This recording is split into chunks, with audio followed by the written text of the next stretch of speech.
အားလုံးပဲမင်္ဂလာပါခင်ဗျာ Digging Trading Channel နဲ့ပြန်လည်ကြိုဆိုလိုက်ပါတယ်ကျွန်တော်နာမည်ကတွန်းအောင်ဝေပါဒီနေ့မှာတော့ကျွန်တော်မြန်မာပြည်သား trader ညီကိုမောင်နှမတွေအတွက်ကျွန်တော်အစီအစဉ်လေးတစ်ခုဖန်တီးပေးထားရှိပါတယ်အဲ့ဒါဘာလဲဆိုတော့ကျွန်တော်ကဘာကျော် trader ကြီးတွေရဲ့စိုးစကားသူတို့ရဲ့ဆောင်ပုဒ်စကားလေးတွေကိုကျွန်တော်တို့လေ့လာမှာဖြစ်ပါတယ်ကဘာကျော် trader ကြီးတွေနာမည်ကြီး trader ကြီးတွေကကျွန်တော်တို့အတွေ့အကြုံတွေအများကြီး market ထဲမှာရှိတယ်ပေါ့နော်ဆိုတော့သူတို့ရဲ့အတွေ့အကြုံတွေပေါ်မူတည်ပြီးတော့မှသူတို့ယုံကြည်ချက်သူတို့ဖြတ်တန်းခဲ့ရတဲ့အတွေ့အကြုံပေါ်မူတည်ပြီးတော့မှသူတို့ share ပေးထားတဲ့ဒီဆောင်ပုဒ်လေးတွေ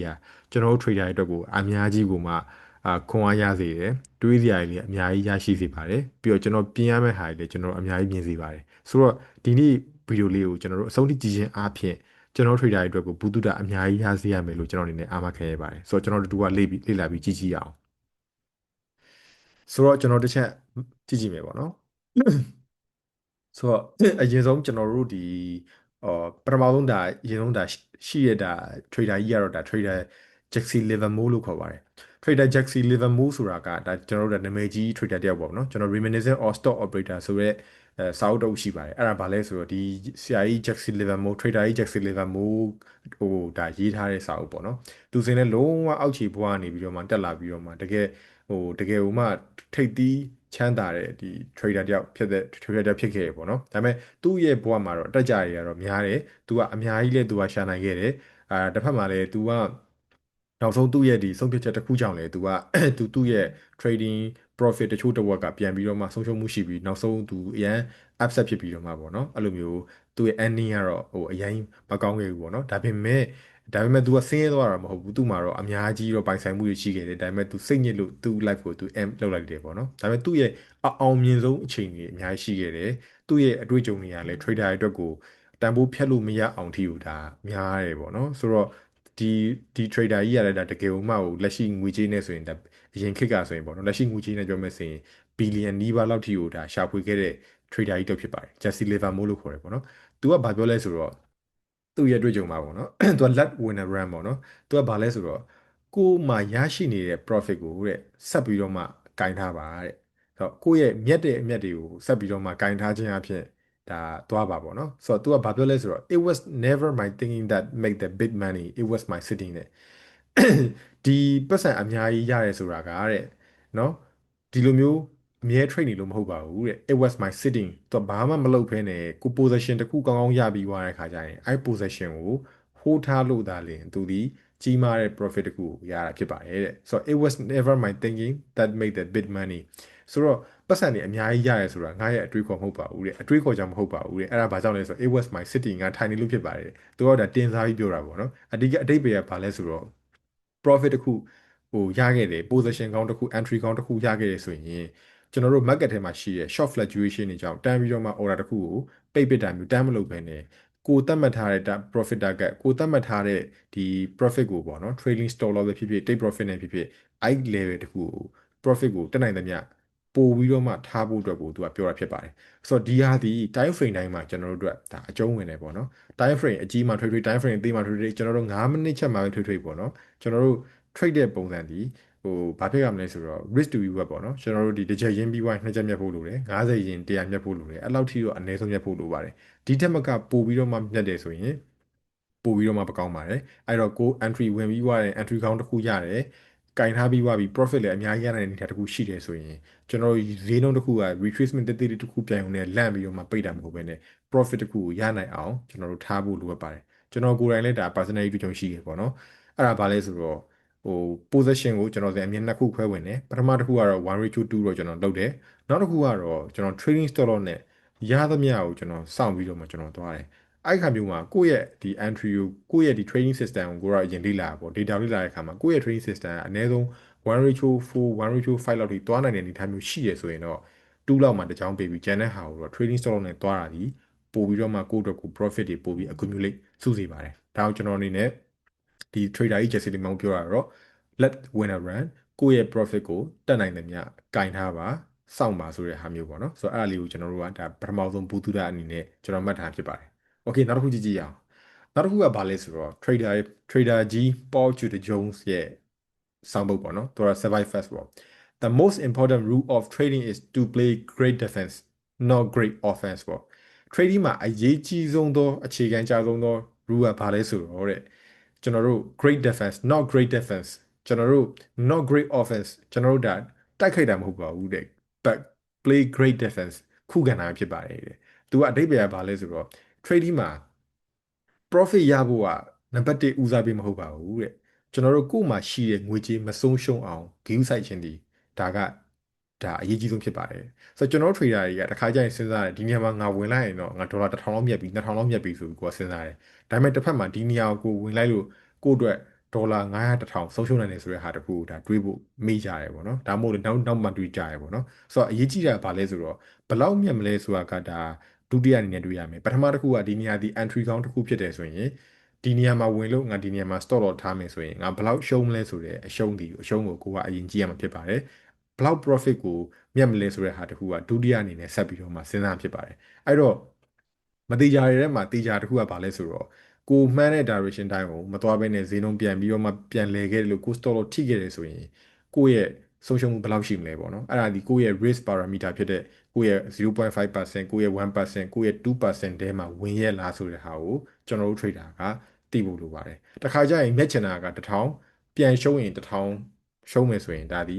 ကိုယ့်အတွက်က risk to ရမကြိုက်တော့ဘူးအဲ့ထက်ပိုဆိုးတာမြတ်နိုင်တာက1000ကိုကရှုံးမယ်ဆိုရင်တခါကျရင် store လုံးမဖြတ်ဖဲနဲ့ဆက်ပြီးတော့မှဒါကြီးကိုဟိုးရင်နဲ့3000 4000ရှုံးနိုင်နေဆိုရင်ကိုအကောင့်ပြတ်နိုင်ပါတယ်ကိုရဲ့ emotion တွေ moral တွေပြတ်နိုင်တယ်ပေါ့နော်အဲ့ဒီတော့ကြောင့်ကျွန်တော်တို့ဒီဆရာကြီးပေါ်ကျူတာဂျုံ trader ကြီးပေါ်ကျူတာဂျုံကဘယ်လိုပြောလဲဆိုတော့ the most important rule of trading is to play great defense not great offense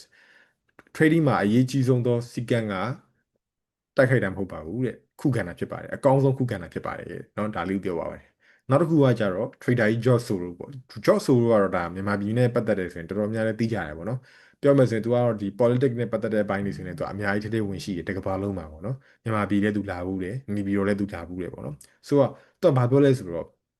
George Soros က pay off Mr. George Soros ပေါ့နော် trader ကြီး George Soros ကဘာပြောလဲဆိုတော့ pay off be accuracy တိကျမှုထက်ကိုနော်တိကျမှုထက်ကိုရလာတဲ့ပမာဏကပို့ပြီးတော့မှအမြဲတမ်းတာပါတယ်ဆိုတော့ဘာပြောလဲဆိုတော့ it is not whether you are right or wrong but how much you make when you are right and how much you do when you are wrong နဲ့ it is not whether you are right or wrong မှားတာလည်းကိစ္စမရှိပါဘူးတဲ့အဲ့ဒါကမှားတာလည်းမဟုတ်ပါဘူးမှန်တာလည်းမဟုတ်ပါဘူးပေါ့နော်it is not whether you are right or wrong အဲ့ဒါဒီမှားတာလည်းမဟုတ်ပါဘူးမှန်တာလည်းမဟုတ်ပါဘူးတဲ့အဓိကကြတာဘာလဲဆိုတော့ how much you make when you are right and how much you do when you are wrong ကိုရှုံးတဲ့အခါကျရင်ကိုမှားတဲ့အခါကျရင်ဘယ်လောက်ရှုံးလဲနဲ့ကိုမှန်တဲ့အခါကျရင်ကိုဘယ်လောက်ရလဲဆိုတာပို့ပြီးတော့မှရေးကြည့်ပါတယ်တဲ့မှန်တာမှားတာကအဲ့လောက်ထိရေးမကြည့်ပါဘူးတဲ့ကိုမှန်ခဲ့တဲ့အခါကျရင်ကျွန်တော်တို့ဘယ်လောက်ရမလဲနဲ့ကိုရှုံးတဲ့အခါကျရင်ဘယ်လောက်ရှုံးလဲဆိုတာပဲအဓိကရေးကြည့်ပါတယ်သူဒါဘာကိုပြောရလဲဆိုတော့ risk to reward ကိုပြောတာပါကိုတစ်ချက်ရင်းပြီးတော့မှနှစ်ချက်မြတ်ဖို့လိုတယ်ဆိုတဲ့ concept ကိုပဲသူထပ်လောင်းပြီးတော့မှပြောပြဖြစ်ပါတယ်ဒီဟာကိုဒါနဲ့ပတ်သက်ပြီးကျွန်တော်တို့ဒါဆက်တွေးခေါ်မယ့်ဟာတခုရှိပါတယ်အဲ့ဒါဘာလဲဆိုတော့ trading မှာ trading မှာကျွန်တော်တို့ trading မှာအရေးကြီးဆုံးကဒါဘာလဲဆိုတော့ကျွန်တော်တို့ဟိုဒ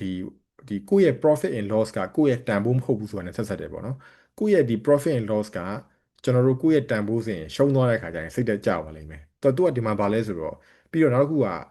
trading မှာကျွန်တော်တို့အယောင်းဝယ်လုပ်တဲ့ trade order တစ်ကြောင်းချင်းစီဒီ independent outcome ဖြစ်ပါတယ်သူဒီအတိတ်နဲ့လည်းမဆက်ပါဘူးကျွန်တော်တို့အနာဂတ်နဲ့လည်းမဆက်ပါဘူးလက်ရှိဒီနေ့ကျွန်တော်တို့မြင်နေရတဲ့ setup တစ်ခု trade and တစ်ခုကတီးတန့်တစ်ခုဖြစ်ပါတယ်အရင်တော့ရှုံးခဲ့လို့ဒီမှာရှုံးရမယ်ဆိုတာလည်းမရှိသလိုအရင်တော့မြက်ခဲ့လို့ဒီမှာမြက်ကမယ်ဆိုတာလည်းမရှိပါဘူးသူ့ရဲ့ outcome အနေနဲ့တီးတန့် unique ဖြစ်တဲ့ entry တစ်ခုဖြစ်ပါတယ်အဲ့တော့ဘာပြောလဲဆိုတော့မှန်တာမှားတာကအဲ့လောက်ရေးမကြည့်ပါဘူးတဲ့ဒါပေမဲ့မှန်ရင်ဘယ်လောက်မြက်ပြီးတော့မှမှားရင်ဘယ်လောက်ရှုံးလဲဆိုတဲ့ဟာတခုကရေးကြည့်ပါတယ်တဲ့အဲ့တော့မှန်ရင်100 200မြက်ပြီးတော့မှရှုံးရင်900 1000ရှုံးနေပြီဆိုရင်တော့ဒါဒီ negative expectancy ဖြစ်ပြီးတော့မှရေရှည်မှာရှုံးမှာဖြစ်ပါတယ်အဲ့တော့ trader တွေထပ်ထပ်လေးပြောရစားပါလဲဆိုတော့ risk management ရယ် risk reward ဆိုရယ်တစ်ချက်ရင်းကြီးဘယ်လောက်မြတ်မလဲဆိုတဲ့ဟာတခုခဏခဏပြောပါတယ်အဲ့တော့ကိုဝင်မဲ့ entry ဒီတစ်ချက်ရင်းပြီးတော့မှနှစ်ချက်လောက်ကိုအနည်းဆုံးသွားနိုင်တဲ့အနေအထားတခုရှိဖို့လိုအပ်ပါတယ်ဖြစ်နိုင်တယ်ဆိုရင်အဲ့ထက်မကသွားနိုင်တဲ့အနေအထားမျိုးကို data ရကိုကကြည့်ပြီးတော့မှဒါကိုယ့်ရဲ့ trading system တခုကိုပြင်ဆင်ရမှာဖြစ်ပါတယ်အဲ့တော့သူကဘယ်လောက်နိုင်လဲနိုင်တာရှုံးတဲ့ထက်ကိုအဓိကဒီနိုင်ခဲ့ရင်ဘယ်လောက်မြတ်မယ်ရှုံးရင်ဘယ်လောက်မြတ်မလဲဆိုပြီးတော့မှဒါကိုအဓိကယူဆိုင်ရမယ်ဆိုပြီးတော့မှဒါဆရာကြီးကျော်ဆိုတာဒါပြောဖြစ်ပါတယ်ဆိုတော့နောက်တစ်ခုကြည့်ကြည့်အောင်နောက်တစ်ခုကပါ Stanley Druckenmiller ပေါ့နော်ဆိုတော့ဒီ trader ကြီးပြောတဲ့ဟာလေဒါအရန်ကောင်းပါတယ်ဒါဘူးတူရရပေါ့နော် bet big on conviction when you have tremendous conviction on a trade you have to go for the jugular ပေါ့ jugular ပေါ့နော်အဲ့ဒါဘာလဲဆိုတော့ကို့မှာတဲ့ when you have a tremendous conviction ကို့မှာကြီးမားတဲ့ဒီ on a trade ဒီ trade တစ်ခုပေါ်မှာကို့မှာကြီးမားတဲ့ခိုင်မာတဲ့ဆုံးဖြတ်ချက်တစ်ခုရှိရဲဆိုရင် you have to go for the jugular 11သွေးကြောထောင်တဲ့တိကိုကိုကသွားလိုက်ပါတယ်သဘောတရားကဘာလဲဆိုတော့ဒါလည်း trader တချို့သွားကြတယ်ပေါ့နော် trade တစ်ခုကဟို trading မှာ100%ကျင်းတည်ရတော့မရှိဘူးပေါ့နော်100%ကျင်းတည်ရမျိုးတော့မရှိဘူးဒါပေမဲ့လက်ရှိကို့မှာလည်းခိုင်မာတဲ့ profit တစ်ခုလည်းကိုကရထားပြီးပြီပြီးသွားတဲ့အခါမှာလည်းအပြင်မှာလည်းကိုတည်ထားတဲ့ဟိုဒီ fundamental ရလည်းအချက်လက်ကခိုင်မာနေပြီဒီ trade setup ကလည်းကိုယ့်ရဲ့ A+ setup ကိုအမြဲ trade နေတဲ့ setup တစ်ခုဖြစ်တယ်ဆိုရင်ပုံမှန် risk ကျွန်တော်တို့ဒီ1%ကနေပြီးတော့မှ2%ယူတာမျိုး2%ဆိုရင်3% 4%ယူတာမျိုးအဲ့လိုမျိုးကိုက position ကိုကြီးလိုက်ခြင်းအပြင်ကြီးမားတဲ့ profit တွေကိုရနိုင်တယ်ဆိုတဲ့ဟာတခုကိုသူကပြောတာဖြစ်ပါတယ်ဆိုတော့ဒါဒီ beginner အတွက်တော့တိတ်တော့အလုံးဖြစ်ဘူးပေါ့နော်အန်ဒီရများတယ်ဒါပေမဲ့အတွေ့အကြုံရှိတဲ့ trader တော်တော်များများဆိုရင်တော့ဒါဒီဒါတချို့ trader တွေဆိုရင်ဒါဒီလိုမျိုး practice ကိုလုပ်လို့ရှိရပေါ့နော်ကျွန်တော်ရဲ့အသိမိတ်ဆွေကျွန်တော်သိတဲ့ပတ်ဝန်းကျင်ထဲမှာဆိုရင်လည်း profit တခုလည်းရထားတယ်ကိုကလည်း profitable အရန်ကိုဘယ်လိုခေါ်မလဲ tremendous ပေါ့နော်ကိုယ့်ရဲ့ဒီ profit ကလည်း profit တခုလည်းစုထားတယ်ကိုယ့်ရဲ့လက်ရှိအခြေအနေကလည်းဟိုဒီ trade ခုပေါ်မှာ big conviction ပေါ့နော်ကိုကယုံကြည်မှုခိုင်မာတဲ့ဆုံးဖြတ်ချက်တစ်ခုကိုမှရှိနေတယ်တခုခုကိုကနေယုံကြည်မှုတစ်ခုရှိရဆိုရင်တော့ကိုကဒီ position တိုးပြီးတော့မှခိုင်မာတဲ့ profit တစ်ခုကြီးမားတဲ့ profit တစ်ခုယူလို့ရလို့ပြောပါတယ်ဒါတော့မှเนาะကျွန်တော်အနေနဲ့ပြောချင်တာကတော့ဟိုကိုကမြက်တာ5%လောက်မြက်ပြီးတော့မှ5%လောက်ကိုအကုန်လုံး back bait လုပ်တယ်မျိုးတော့ကျွန်တော်သဘောမတူပါဘူးအဲ့လိုမျိုးဆိုတော့ကျွန်တော်ဒါဘယ်လိုအဲ့လိုမျိုးဆိုတော့ကျွန်တော်ဒါဟိုပြောမယ်ဆိုရင်ဒါ risk parameter ရအရင်ကြီးသွားပြီပေါ့နော်ဆိုတော့ကို့မှာ5%လောက်မြတ်ထားပြီဆိုတော့ကိုက3%လောက်ကိုတချောင်းနဲ့ risk ယူပြီးတော့မှဟိုခိုင်မာတဲ့ conviction ရှိရဆိုရင်ကျွန်တော်တို့ကအဲ့လိုပုံစံမျိုးကျွန်တော်တို့ကတချောင်းထဲမှာ risk ကိုဟိုပုံမှန်ဝင်နေတဲ့ entry ကိုပုံစံမျိုးမှာပဲကျွန်တော်ဒီ risk ကိုတိုးပြီးတော့မှဒါကို trade လို့ရပါတယ်အဲ့လိုမျိုးက stock တွေမှာဆိုရင်ဒါ trade လို့ကောင်းတဲ့အနေအထားမျိုးရှိပါတယ်ကျွန်တော် personally ကျွန်တော်အဲ့လိုမျိုး trade တွေကျွန်တော် trade ခဲ့ဘူးတယ်ကောင်းပါတယ်ဟိုအမြဲ currency pair တိုင်း instrument တိုင်းမှာ trade လို့တော့ဒါမသိတော့ဘူးဒါပေမဲ့တချို့ stock တွေမှာ stock ရဲ့သဘောတရားလည်းသူကရေရှည်မှာအတက်အတွက်ကိုသူကဖွဲ့စည်းတဲ့သဘောမျိုးရှိတဲ့အတွက်ကြောင့် buying opportunity နဲ့ဆိုရင်ပေါ့နော်ဝယ်လို့ရတယ်ဝယ်ဆိုတော့ကျွန်တော်ဥမာအပြင်ပြောမယ်ဆိုရင်ကျွန်တော်ကဒီ trade တစ်ခုကြိုက်တယ်ဒါပေမဲ့ကျွန်တော်ကဒါဘယ်လို home run ပေါ့နော် trade ချင်တယ်ပေါ့ကို့မှာလည်း profit တစ်ခုရရင်တည်တဲ့အကောင့်တစ်ခုဖယ်လိုက်တယ်ဖယ်ပြီးသွားတဲ့အခါမှာအဲ့ကောင်ကျွန်တော်ကအကုန်ဝယ်တယ်ဒါပေမဲ့အဲ့အကုန်ဝယ်တာမှတွေ့ကြုံကျွန်တော်ဘယ်လိုရှိခဲ့ဘူးလဲဆိုတော့ကိုကဒေါ်လာ900ကိုရှိတယ်ဆိုရင်ဒီ entry နဲ့ဒီ stop loss ကို900ကိုတွက်ပြီးတော့မှဝယ်မယ်စားအဲ့လိုဝယ်မယ်စားကိုကဟိုကျွန်တော်တွေ့ကြုံပေါ့နော်အဲ့လိုဝယ်ခဲ့တဲ့အခါမှာကျွန်တော်အရင်တော့ကကျွန်တော်အဲ့တုန်းက Ethereum မှာလား Solana မှာလားတခါကြုံမှုတယ်ပေါ့နော်ဟိုးအရင်တော့ကပေါ့2000ကျွန်တော်တို့21 22ဝန်းကျင်လောက်ကပေါ့ဝင်လိုက်တယ်ဝင်ပြီးတဲ့အခါမှာကျွန်တော်ကဒေါ်လာ2000နဲ့ဒေါ်လာ1800နဲ့1000နဲ့ကိုကျွန်တော်လဲတာပေါ့နော်ကျွန်တော် trade လိုက်တယ် trade တဲ့အခါမှာကျွန်တော်ရဲ့ stop loss ကိုရောက်ပြီးမှဈေးနှုန်းကပေါ်တက်သွားတယ်ပေါ့ဒါကတော့ပုံမှန် risk management ဟိုအရာပုံမှန် trade တဲ့ trade တစ်ခုပဲဒါပေမဲ့ကျွန်တော် risk ကိုအများကြီးကျွန်တော်ယူထားတာဒါကပုံမှန် risk တိတိလေးနဲ့ဆိုရင်တော့ဒါပြဿနာမရှိဘူးတဲ့ကျွန်တော်ရဲ့ဒါပုံမှန် OGD ပေါ့နော် one good trade ပဲဒါရှုံးတာလည်းပုံမှန်မြတ်တာလည်းပုံမှန်ပဲဒါပေမဲ့ဒီလိုမျိုးအကြီးကြီးလုပ်တဲ့ခါမျိုးကြရင်တော့အဲ့လို quantity လုပ်တာမျိုးကကိုယ့်အတွက်ကိုပို့ပြီးတော့ probability နည်းတယ်ပေါ့နော်အဲ့တော့ကိုယ်ဘယ်လိုလုပ်လို့ရလဲဆိုတော့အဲ့လိုမျိုးအကြီးကြီးကိုကဝင်ကျင်နေဆိုရင်လည်းကိုကပုံမှန်ဒီနေရာကိုကိုကဝင်ရမှာ3လောက်ဝင်ရမယ်လို့ပုံစံရှိတယ်ဒီ stop loss နဲ့ဒီ entry ကိုကိုကရှုံးမယ်ပေါ့နော်ဆိုရင်ဒါဒေါ်လာဟိုရှုံးမယ်ပေါ့1000ရှုံးမယ်ပေါ့အဲ့1000ရှုံးဖို့အတွက်ဝင်ရမယ့် loss size က3လောက်ဆိုရင်ကျွန်တော်ဒီအရင်ဆုံး1လောက်ကိုပဲအရင်ဝင်ပါတယ်ဘာလို့ဈေးထက်တက်သွားရင်အဲ့ပုံမှာကျွန်တော်ထပ်ပြီးတော့မှ1 lot ထပ်ပြီးဝင်မယ်တကယ်လို့1 lot ဝင်ပြီးသွားတဲ့အခါမှာဈေးနှုန်းကအောက်ကိုကျသွားရင်ကျွန်တော်ရဲ့ stop loss level တော့ကျွန်တော်ဘယ်လိုခေါ်မလဲဒီနေရာကိုပတ်စံအကုန်တက်မဲ့အတွက်ကြောင့်ကျွန်တော် stop loss တော့မထားဘူးပေါ့နော်အဲ့ဒါကိုဘာလဲဆိုတော့ margin gap ပေါ့ auto margin gap ကဒီနေရာမှာ margin gap နိုင်နေဆိုရင်ကျွန်တော်ကအဲ့ margin gap level ကိုဈေးနှုန်းရောက်ခဲ့ရင်တော့မှနောက်ထပ်2ဆလောက်ခံနိုင်ဖို့အတွက်ကျွန်တော်3 lot ဝင်မဲ့နေရာမှာကျွန်တော်ဒီ1 lot ပဲဝင်ထားတယ်အဲ့တော့ဈေးနှုန်းကကျွန်တော်မူရင်းနေရာကိုကျွန်တော်ရဲ့ stop loss နေရာလောက်ကိုရောက်ခဲ့ရဆိုရင်တော့မှကျွန်တော်ဒီနောက်ထပ်အဲ့ထက်နှစ်ပြန်လောက်ကိုဈေးနှုန်းကျမှကျွန်တော်အကောင့်ပြုတ်မယ်တိုင်းမပြုတ်သေးဘူးပေါ့နော်အဲ့တော့1 lot ဝင်မယ်ဆက်ပြီးကြမလားကျွန်တော်ကင်ထားမယ်ဆက်ပြီးကြမလားကင်ထားမယ်ဆက်ပြီးကြရင်တော့ကျွန်တော်အကောင့်ပြုတ်မယ်ဆိုတော့ပုံမှန်အကောင့်ကဟိုပုံမှန်ပစ်90နဲ့ပြုတ်မယ်ဆိုရင်ဒါပစ်150နဲ့မှဒါအကောင့်ကပြုတ်သွားမယ်ပေါ့နော်အဲ့လိုမျိုးကျွန်တော်သွားတယ်ဆိုတော့ပြောချင်တာကမှားမယ်ဆိုတော့အမှားကြီးကြီးဖြစ်မှာပဲကျွန်တော်အကောင့်ပြုတ်လိမ့်မယ်ပေါ့နော်ဆိုတော့အဲ့လိုမျိုးကင်ထားလို့ရတယ်သူတို့အောက်ပြုတ်ကြနေချိန်မှာထပ်ပြီးတော့မှ buying the dip ထပ်ပြီးတော့မှ possession averaging ထပ်ပြီးဝယ်တာမျိုးတော့မလုပ်ဘူးအဲ့ဒါပြဿနာရှိတယ် buying the dip လုပ်တယ်ဖြုံးနေတဲ့ possession မှာထပ်ပြီးတော့မှဟိုကိုယ့်ရဲ့ losing possession ကိုထပ်ပြီးပေါင်းထည့်မယ်ဆိုရင်တော့အဲ့ဒါအကောင့်ပို့ပြီးတော့မှပြုတ်ပြီးပို့ပြီးတော့မှပို့ဆိုးမှာပဲအဲ့ဒီစားကိုက ရှုံးတဲ့အခါမျိုးကြရင်ကိုကလက်ရှိ position မှာကိုကရှုံးနေတယ်ဆိုရင်အောက်မှာဝယ်နေစားဈေးပြန်တက်လာပြီးကိုယ့်ရဲ့ entry နိုင်ပုံတဲ့အခါကျရင်ဆောနာကျွန်တော်ဝယ်ဖို့ကြံနေသေးတယ်2 lot ရှိရဆိုရင်1 lot ထပ်ပေါင်းဈေးထပ်ပြီးတော့မှပေါ်တက်တယ်ဆိုရင်1 lot ထပ်ပေါင်းပြီးတော့မှကိုက net trade မှာ position ပေါင်းထည့်ပြီးတော့မှကျွန်တော်တို့အပေါ် profit ကိုသွားလို့ရတယ်ပေါ့နော်အဲ့တော့ကိုက big conviction လုပ်မယ်ဆိုရင်တော့မှ big on conviction ခိုင်မာတဲ့ဆုံးဖြတ်ချက်တစ်ခုရှိလို့လုပ်မယ်ဆိုရင်တော့မှအဲ့လို viewer တစ်ခုတော့ကိုကရှိဖို့လိုပါတယ် okay နောက်တစ်ခုကျတော့ဗာလဲဆိုတော့ trader ကြီး Warren Buffett trader လည်းပြောလို့ရတယ်ပြောမယ်ဆိုရင်ဒါ investor လို့ပြောရင်တော့ပုံမှန်တယ်ပေါ့နော်ဆိုတော့ तू ကတော့ဒါကျွန်တော် long term သွားတဲ့ trader ကြီးတွေပေါ့ investor ကြီးတွေပေါ့ဆိုတော့ Warren Buffett ကဘယ်လိုပြောလဲဆိုတော့ risk comes from not knowing what you are doing ပေါ့ risk ကဘေးချိန်မှာလာလဲဆိုတော့ကိုလုပ်တဲ့ဟာကိုမသိတဲ့အခါမှာလာပါတယ်အဲ့စကားလည်းကျွန်တော်အယမ်းမှန်တယ်ပေါ့နော်ကျွန်တော်တို့ဘေကိစ္စမဆိုမှားတယ်ဆိုတဲ့ဟာတခုကကျွန်တော်တို့လုပ်တဲ့ဟာတခုကဘာလဲဆိုတော့ကျွန်တော်မသိလို့ပါဆိုတော့ကျွန်တော်တို့ကံကုန်ယူပြီးတော့မှစူးပုံနေနေဆိုတဲ့ဟာမျိုးစကားပုံရှိရပေါ့နော်ဘာမှအတွေ့အကြုံမရှိဘူးဘူးတူတာလည်းမရှိဘဲနဲ့စကန်တော်တိုကျွန်တော်တို့ကံကုန်ယုံပြီးစူးပုံနေပေါ့အဲ့လိုမျိုးလုပ်မယ်ဆိုရင်တော့ဒါကကိုယ့်အတွက်ကအမတန်မှကိုဒါ risk များပါတယ်အဲ့တော့ကျွန်တော်တို့ပြင်ပလုပ်တွေမှာလည်းကိုမသိတဲ့အရာတစ်ခုကိုကိုယ်တိုင်လည်းမလေ့လာသေးဘဲနဲ့ကျွန်တော်တို့လုပ်တယ်ဆိုရင်ကျွန်တော်တို့ကရှုံးနိုင်ကြီးကပိုပြီးများပါတယ်အန်တရယ်များနိုင်ကြီးကပိုပြီးများပါတယ်အဲ့ဒီအတွက်ကြောင့်ဘာပဲလုပ်လို့တစ်ခါကျရင်ကျွန်တော်တို့ကခေါင်းထဲမှာညာလိုက်တယ်ပေါ့နော်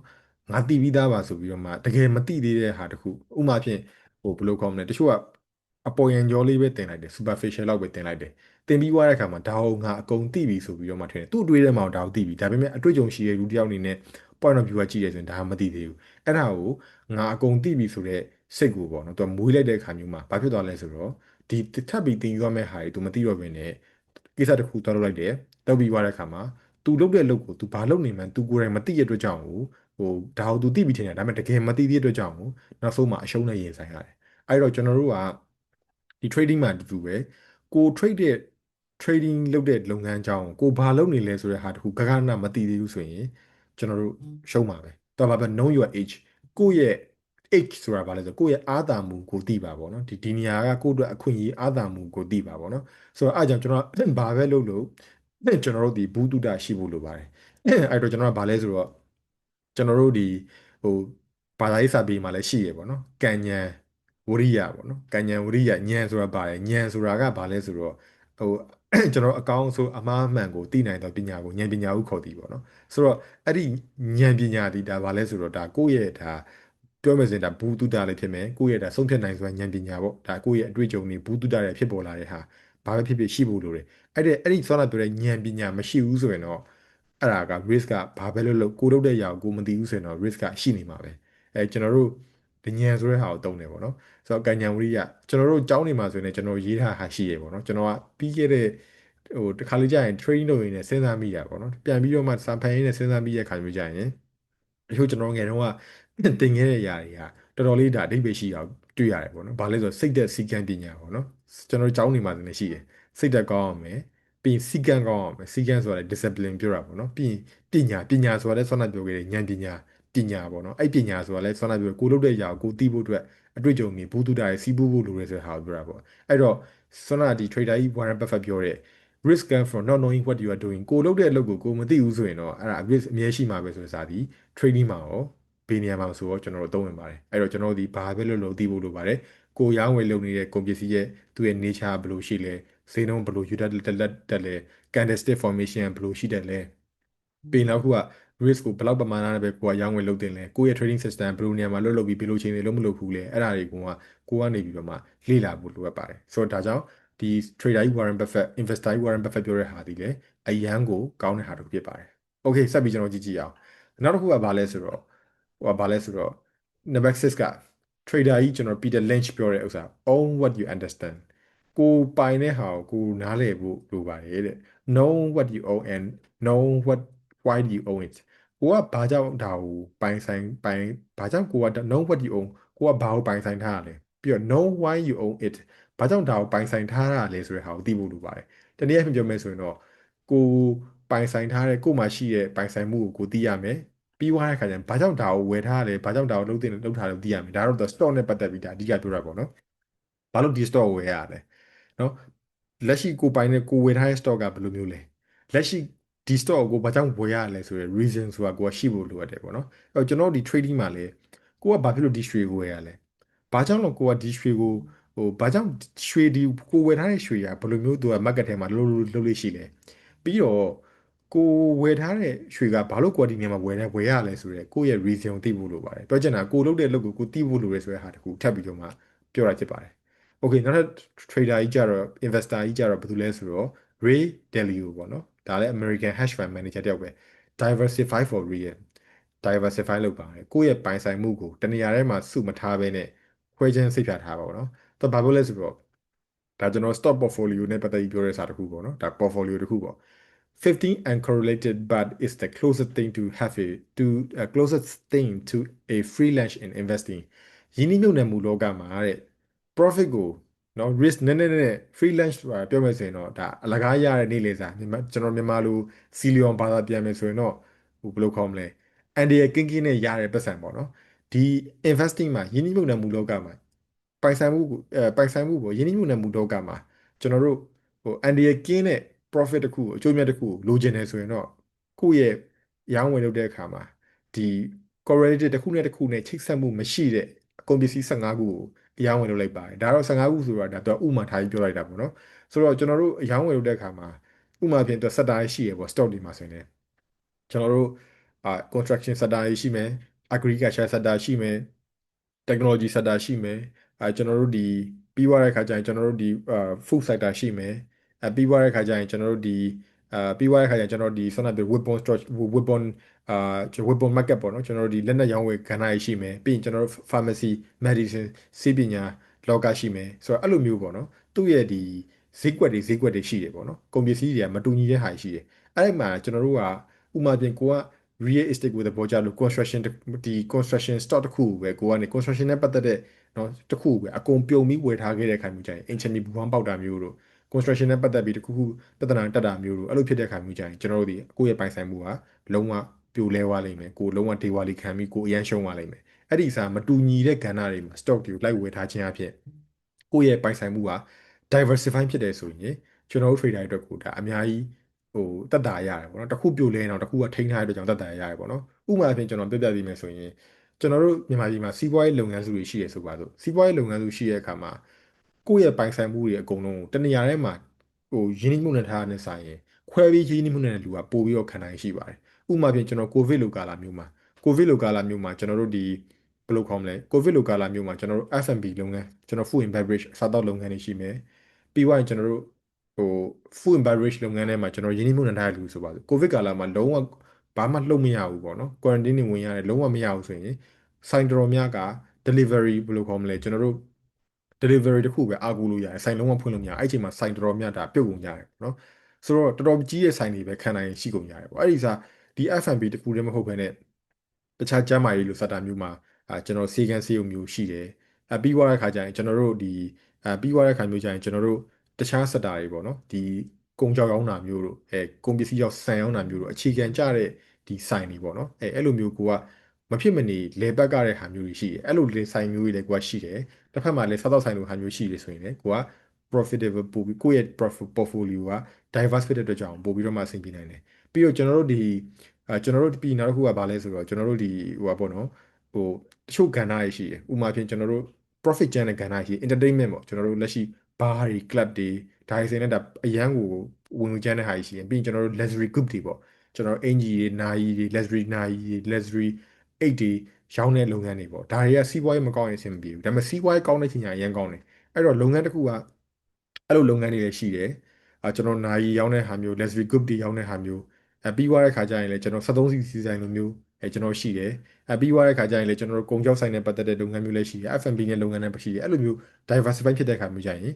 ်လုပ်ငန်းနိုင်ငံကောင်းတဲ့ချိန်မှာလည်းလုပ်ငန်းအကုန်လုံးကအလုပ်ဖြစ်တယ်လို့နိုင်ငံကျွန်တော်တို့ဒီလုပ်ကျွန်တော်စီးပွားရေးကောင်းတဲ့ခါမှာလည်းလုပ်ငန်းအကုန်လုံးကအလုပ်ဖြစ်တယ်လို့စီးပွားရေးမကောင်းတဲ့ခါမျိုးကျရင်လည်းတချို့ luxury good နဲ့ပတ်သက်တဲ့လုပ်ငန်းတွေအကုန်ရပ်သွားပြီဆိုပေမဲ့အခြေခံကြတဲ့ကျွန်တော်တို့စားသောက်ကုန်လုပ်ငန်းဆန်လုပ်ငန်းတို့စပါးလုပ်ငန်းတို့ပြီးတော့ကျွန်တော်တို့ဒီကုန်ကြောက်လုပ်ငန်းတို့ဒါတွေကတော့ပုံမှန်တိုင်းလဲပတ်နေမှာ profit နည်းသွားပဲရှိမယ်ဒါပေမဲ့ဒီလုပ်ငန်းတွေကတစ်ဖက်ကကြာရှုံးမှုထိနိုင်သွားတယ်ပေါ့နော်ဒါဘာလဲဆိုတော့သူကရောင်းဝယ်လုပ်တဲ့ခါမျိုးကြရင်ကျွန်တော်တို့ portfolio တစ်ခုဆောက်တဲ့ခါကျရင်ဒီလိုမျိုးခွဲပြီးတော့မှကိုကစောက်ဖို့လိုတယ်ပေါ့နော်ပြီးရင်ကျွန်တော် trading မှာလည်းတချို့ကရှိတယ် currency pair တွေကိုကျွန်တော်တချို့ကအကုန်ဝယ်ကြတယ်ဟာတွေးရမြပဲအကုန်ဝယ်တယ်ဒါပေမဲ့ဒါဒီ correlated ဖြစ်လား uncorrelated ဖြစ်လားဆိုတာမသိဘူး correlated uncorrelated ဆိုတာဘာပြောလဲဆိုတော့ဥပမာပြင်ကျွန်တော်က USD ပဲကိုကနေပြီးတော့မှကျွန်တော်တို့ဒါအယောင်းဝယ်ကျွန်တော်တို့ကလုပ်တယ်ဆိုရင်သူကဒီ USD ပဲကိုမှ Euro USD JB USD AUD USD အဲ့လိုမျိုးအကုန်ဝယ်ထားတယ်ဆိုရင်သဘောတရားကဘာလဲဆိုတော့ဟို position ရောက်ကိုကတော့ခွဲပြီးဝယ်တယ်ဆိုပေမဲ့ဒါပေမဲ့အကုန်လုံးကချိတ်ဆက်နေတယ်ဒေါ်လာတက်သွားပြီဆိုတာနဲ့အကုန်လုံးရှုံးပြီပဲအဲ့ဒီစားဟိုဒေါ်လာကျသွားရင်တော့အကုန်လုံးမျက်နှာကြီးရှိတာပေါ့နော်ဒါပေမဲ့ဒေါ်လာတက်သွားပြီဆိုတာနဲ့အကုန်လုံးရှုံးပြီပဲသဘောတရားကဘာလဲဆိုတော့ကိုကကြောက်ကမ်းမလေးမှာရက်နေတယ်လို့ပဲကိုကတခုခုမှားလိုက်ပြီဆိုတာနဲ့ကိုအကောင်ကပြုတ်သွားလိမ့်မယ်သဘောတရားတချို့ကြတော့ဒီ currency pair တွေအကုန်လုံးကဟိုဖြစ်တယ်ဆိုပေမဲ့တီးတန့်ဖြစ်တယ်ဆိုပြီးတော့မှအကုန်လိုက်ပြီးဝယ်တယ်ဒါပေမဲ့ financial market မှာကတစ်ခုနဲ့တစ်ခုနဲ့ချိတ်ဆက်မှုတွေရှိတယ်ခေါင်းမှန်ချိတ်ဆက်မှုရှိတယ်တစ်ခုတက်ရင်တစ်ခုကျရင်မျိုးရှိတယ်လို့ဇုံတက်ဇုံကျမျိုးလည်းရှိတယ်အဲ့လိုဇုံတက်ဇုံကျမျိုးကိုကမတိဘဲနဲ့အကုန်လိုက်ပြီးဝယ်ထားခဲ့တဲ့အခါမျိုးကြရင်ဥပမာဖြင့် Euro USD GB USD AUD USD ကိုဝယ်ထားရတဲ့အခါမျိုးကြရင်ဇုံတက်ဇုံကျမှာကိုကအကုန်လုံးထိသွားလိမ့်မယ်အဲ့ဒီအစားကိုကရောင်းဝယ်လုပ်ချင်တယ်ဆိုရင်တော့မှဒီဘက်မှာ Euro USD ကိုကလုပ်ထားတဲ့အခါမျိုးကြရင်ဟိုဘက်ချက်မှာကိုက GB AUD ကိုကတီးတန့်တစ်ခုဖြစ်တဲ့ဟာတစ်ခုလုပ်တဲ့ဆိုရင်ဒီနှစ်ခုကမတူညီတဲ့ correlation ကတော်တော်နည်းတဲ့အတွက်ကြောင့်ကိုယ့်ရဲ့ chance က blow out ဖြစ်ဖို့ chance ကဒါနည်းတယ်ပေါ့နော်ကိုယ့်အကောင်ရုတ်တရက်ပြုတ်သွားဖို့ခဲရင်တယ်ပေါ့အဲ့တော့ကိုကဘာလဲဆိုတော့ကိုရောင်းဝယ်လုပ်မဲ့ ကုန်ပစ္စည်းတွေကဒီ trading instrument တွေကတစ်ခုနဲ့တစ်ခုနဲ့ချိတ်ဆက်မှုရှိမရှိဆိုတဲ့ဟာတကူကိုကသိထားဖို့ကိုကလိုအပ်ပါတယ်။ Okay နောက်တစ်ခုကဘာလဲဆိုတော့ Bruce Governor trader Bruce Governor ကပြောလဲဆိုတော့ plan the exit first ပေါ့ plan the exit first I know well I'm getting out before I get in ငါမဝင်ခင်ကတည်းကငါဘယ်နေရာမှာထွက်ကမလဲဆိုတော့ငါသိပါတယ်အဲ့ဒါလည်းအရင်မှန်တဲ့ဟာတကူပါကျွန်တော်တို့ကအယောင်းဝယ်တကူလုပ်မယ်ဆိုရင်ဘယ်နေရာမှာကိုကထွက်မလဲဆိုတဲ့ဟာတကူယင်သိဖို့လိုပါတယ်ကိုကကို hard stall ပဲဖြစ်ဖြစ် soft stall ပဲဖြစ်ဖြစ်ဒီနားမှာထွက်မယ်ဆိုတဲ့ဟာတကူကိုကြိုတင်ပြီးသိဖို့လိုတယ်ပေါ့နော်ဆိုတော့ဘယ်လောက်ဟိုပြီးမြတ်သွားခဲ့တဲ့ခါကျရင်လည်း B level မှာ profit ယူမလဲ B level မှာထွက်မလဲပေါ့ဗျာကိုကမြတ်နေရဆိုရင်လည်း B level မှာကိုကအမြတ်ပိုင်းမလဲဟိုကွက်တီပိုင်းမှာလားဒါမှမဟုတ် trading stall နဲ့ပိုင်းမှာလားပိုင်းတဲ့ဟာကိုလည်းအမြတ်ပိုင်းတဲ့ဟာ exit ပေါ့ဗျာရှုံးတဲ့အခါမှာလည်းဘေးနားမှာ exit လုပ်ကမှသိရလို့ညက်တဲ့အခါကျရင်လည်းဘေးနားမှာ exit လုပ်ကမယ်ဆိုတော့ကိုကသိဖို့လိုအပ်ပါတယ်တဲ့အဲ့လိုမျိုးပြောရဲပေါ့နော်အဓိကကဘာလဲဆိုတော့ entry exit rule ကိုသိဖို့လိုတယ်ပေါ့နော်နောက်တစ်ခုကဘာလဲဆိုတော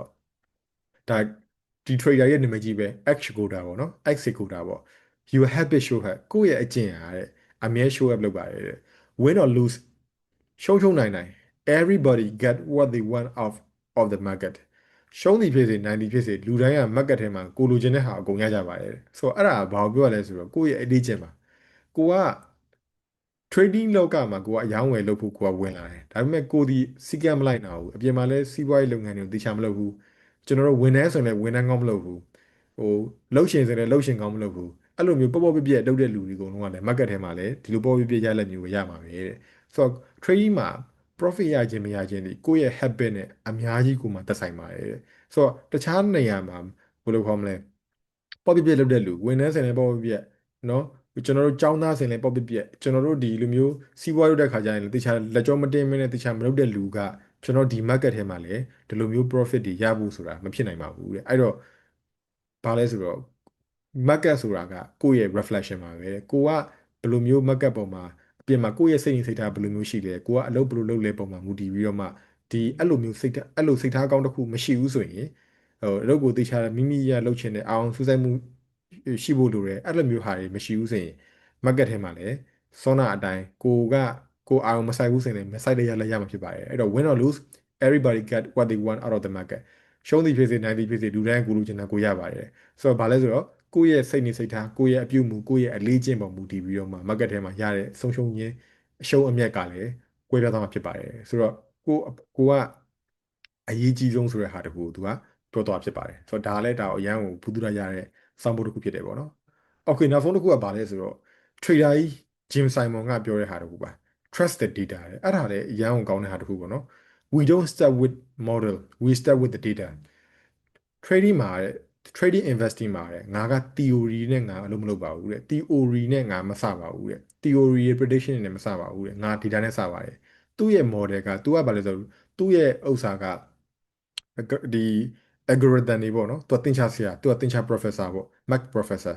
ပြီးတော့ तू ကသူ့ရဲ့ဒီ hash fund ဒီ तू က algorithm တွေနဲ့သူ့ရဲ့ဒီသင်္ချာကိန်းဂဏန်းတွေနဲ့ तू ကတွက်ချက်ပြီးတော့မှဒါ run တဲ့ hash fund တခု तू run တဲ့ဒါ trader ကြီးတစ်ယောက်ဖြစ်တယ်ပေါ့နော်သူကဘာပြောရလဲဆိုတော့ तू ကကျွန်တော်တို့အယောင်းဝယ်လုပ်တဲ့ခါမျိုးမှာသူ့ရဲ့ user ကဘာလဲဆိုတော့ तू က theory နဲ့ तू မစဥပမာဖြင့်ဒီကောင်ကရွှေဈေးရဒီနေရာမှာ တက်နိုင်တယ်ဒီရွှေဈေးကဒီနေရာမှာတက်နိုင်တဲ့ပုံစံရှိတယ်ဒါအရင်တော့ကနေပြီးတော့မှတက်နိုင်တဲ့ပုံစံရှိတယ်ဒီပုံစံလေးနဲ့ဆိုရင်ရွှေဈေးကဆက်ပြီးတော့တက်နိုင်မလားဒီပုံစံလေးနဲ့ဆိုရင်ရွှေဈေးကကျနိုင်မလားအဲ့လိုမျိုးသူကမပြောဘဲနဲ့တော့ဗာလဲဆိုတော့ data ကိုယဉ်ကြည့်တယ်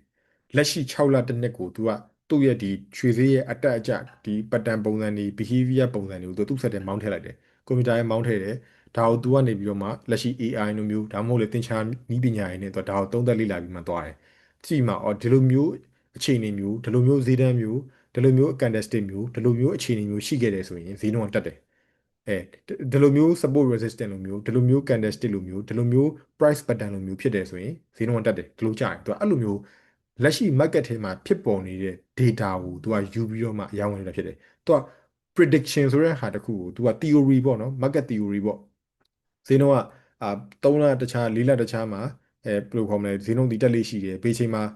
ဘယ်လိုမျိုးအခြေအနေမျိုးဖြစ်တယ်ဥပမာပြဘယ်လိုသတင်းထွက်တယ်ဆိုရင်ဘယ်လိုမျိုးဈေးနှုန်းကဖြစ်တာရှိတယ်ပေါ့နော်အဲ့လိုမျိုး तू ကဟို general ဖြစ်တဲ့အစား तू ကအဲ့လိုမျိုး data အပြင်ကိုမှ तू ကဒီ market ထဲမှာ price ကဒီလိုပုံစံမျိုး behavior ဖြစ်တယ်ဆိုရင်ဒီလိုမျိုး pattern မျိုးဖြစ်တယ်ဆိုရင်ဒီလိုမျိုးတက်လေးရှိတယ်ဒီလိုမျိုးကျလေးရှိတယ်ဆိုတဲ့ဟာမျိုး तू သွားတယ်ဆိုတော့ तू ကဘာလဲဆိုတော့ data ပေါ့နော်ကျွန်တော်တို့ကအဲ့ဒါကို manually ကျွန်တော်သုံးသပ်မယ်ဆိုရင်ကျွန်တော်သုံးသပ်လို့ရတယ်အဲ့ဒါဘာလဲဆိုတော့ကျွန်တော် trading မှာဒီနေရာဆိုရင်ဒီ support resistance ဆိုရင်ပို့ပြီးတော့မှအားကောင်းတယ်ဘာဖြစ်လို့လဲဆိုတော့သူဒီ recent high တစ်ခုကိုချိုးထားလို့ပြီးသွားတဲ့အခါကျရင်ဒီလိုနေရာမျိုးပြန်လာခဲ့တဲ့အခါမျိုးကျရင်တခါတည်းဈေးနှုန်းကတက်မယ်အစားဒီနေရာမှာ stochastic low လေးလည်းဖြစ်တယ်ပြီးသွားတဲ့အခါကျရင် double bottom triple bottom ကျွန်တော်တို့ဒီလိုမျိုးအဲ့လိုပုံစံမျိုးလည်းရှိရဆိုရင်ဒါပိုကောင်းတယ်ဒါဆိုရင်ဈေးနှုန်းကတက်နိုင်ကြီးပို့ပြီးတော့မှများတယ်ဒီပုံစံမျိုးဖြစ်ခဲ့ရဆိုရင်ဈေးနှုန်းကလည်းတက်လေးတစ်ထားရှိရဆိုရဲအဲ့ data မျိုးပေါ့နော်ဥပမာပြဒီလိုမျိုး liquidity အားကောင်းတဲ့ level မှာ stochastic ကလည်း low ဖြစ်တယ်ပြီးသွားတဲ့အခါကျရင်ကျွန်တော်တို့ candlestick break တစ်ခုလည်းရှိတယ် double bottom လည်းရှိတယ်အဲ့လိုမျိုးခိုင်မာတဲ့ပုံစံတစ်ခုရှိရဆိုရင်ရာခိုင်နှုန်းအဖြစ်10ချိန်မှာ6ချိန်လောက်က9ချိန်လောက်ကတက်ခဲ့တဲ့ data ရှိရဲဆိုတဲ့ဟာမျိုးကိုကမြင်ခဲ့ရဆိုရင်ကိုကအဲ့ပုံစံနဲ့ရောင်းဝင်လုပ်တယ်ဆိုတော့အဲ့ဒါဘာလဲဆိုတော့ तू က theory တွေသူများပြောရတဲ့ထက်စာရင် तू ဒီလက်ရှိ market ထဲမှာဖြစ်ပေါ်နေတဲ့ data ကိုတေချာလေ့လာပြီးတော့မှအရောင်းဝင်လုပ်တယ်ဆိုတဲ့ဟာတခုကို तू ကပြောတာဖြစ်ပါတယ်ဆိုတော့ဒါဘာလဲဆိုတော့ဒါသူ့ရဲ့ဒါအယူဆပေါ့နော်ဆိုတော့အခုကျွန်တော်ပြပေးတာဆိုရင်ဒါကျွန်တော်တို့ trader 10ယောက်ရှိရပေါ့နော်ဒီ trader 10ယောက်မှာဆိုရင်ကျွန်တော်တို့ trader 10ယောက်မှာဆိုရင်ကျွန်တော်တို့ဒါပုံစံဆိုရင်ဒါ10မျိုးတစ်ခုကတစ်ကြောင်ကြောင်နဲ့တူတာမျိုးတွေလည်းရှိတယ်ပြီးတဲ့ကွဲထွက်နေရာမျိုးတွေလည်းကျွန်တော်ရှိရပေါ့နော်ဒါပါလဲဆိုတော့ကျွန်တော်တို့ဒီရောင်းဝယ်လုပ်တဲ့အခါမှာကြောင်ကြောင်နဲ့ရောင်းဝယ်နည်းစနစ်တွေမတူဘူးဒါပေမဲ့တေချာတစ်ခုကတော့ risk management တွေတူကြတယ် risk to reward ကိုထားရမယ်ဆိုတာတူကြတယ်ကျွန်တော်တို့ trade တဲ့အခါမျိုးမှာဒီတိုင်း6ရန်တန်း trader မျိုးမဟုတ်ဘဲနဲ့ကိုလုတ်တာကိုဘာလုတ်တာလဲကိုလုတ်တဲ့ဟာဒီဘာလဲဆိုတဲ့ဟာကိုသိဖို့လိုတယ် data ကိုလည်းသိဖို့လိုတယ်ဆိုတဲ့ဟာကဒါ trader တွေကနေပြီးတော့မှသူတို့ရဲ့အတွေ့အကြုံသူတို့ရဲ့ဒါဘူးတုဒသူတို့ဖြတ်သန်းခဲ့ရတဲ့ဒါဘဝအတွေ့အကြုံတွေပေါ်မူတည်ပြီးတော့မှဒါရှင်းပြပေးရဖြစ်ပါတယ်ဆိုတော့အခုဒီနေ့ဗီဒီယိုမှာဆိုရင်လည်းကျွန်တော်ကြည့်ရှုတဲ့ trader ညီကိုမောင်နှမအနေနဲ့ကိုလက်ရှိ trade နေတဲ့အခါမှာဘယ်ဟာတွေကလိုအပ်ချက်ရှိနေလဲဘယ်နေရာတွေကပြင်ဖို့လိုနေလဲဆိုတာနဲ့ပတ်သက်ပြီးတော့မှဒါအတွေးမြင်ဘူးတုဒတွေအတွေးတစ်ခုကျွန်တော်ရလိုက်မယ်လို့ကျွန်တော်အနေနဲ့ရလိုက်မယ်လို့ကျွန်တော်အနေနဲ့ယုံကြည်ပါတယ်ဆိုတော့ဒီနေ့ဗီဒီယိုကကြည့်ရှုတဲ့ကျွန်တော်ညီကိုမောင်နှမအနေနဲ့တခုခု insight ဖြစ်ခဲ့တဲ့ insightful ပြခဲ့တဲ့ဘူးတုဒရခဲ့တဲ့ဆိုရင်လည်း comment မှာကျွန်တော်တို့ဘူးတုဒရရှိကြအောင်လည်းကိုတီးတဲ့ကိုတွေးခဲ့တဲ့အတွေးလေးကိုလည်း comment မှာမှတ်ချက်ပေးထားခဲ့လို့ရပါတယ်ဟုတ်ကဲ့ပါခင်ဗျာဒီနေ့ဗီဒီယိုလေးကတော့ဒီလောက်ပါပဲကျွန်တော်တို့နောက်ထပ်ဗီဒီယိုတွေမှာပြန်ပြီးဆုံတွေ့ကြပါအောင်မယ်အားလုံးကြည့်ရှုတဲ့ trader ညီကိုမောင်နှမအားလုံးစိတ်ချမ်းသာခြင်းကိုယ်ချမ်းသာခြင်းနဲ့ပြည့်စုံကြပါစေကျွန်တော်နောက်ထပ်ဗီဒီယိုတွေမှာထပ်ပြီးဆုံတွေ့ကြပါအောင်မယ်အားလုံးဘိုင်ဘိုင်ပါခင်ဗျာ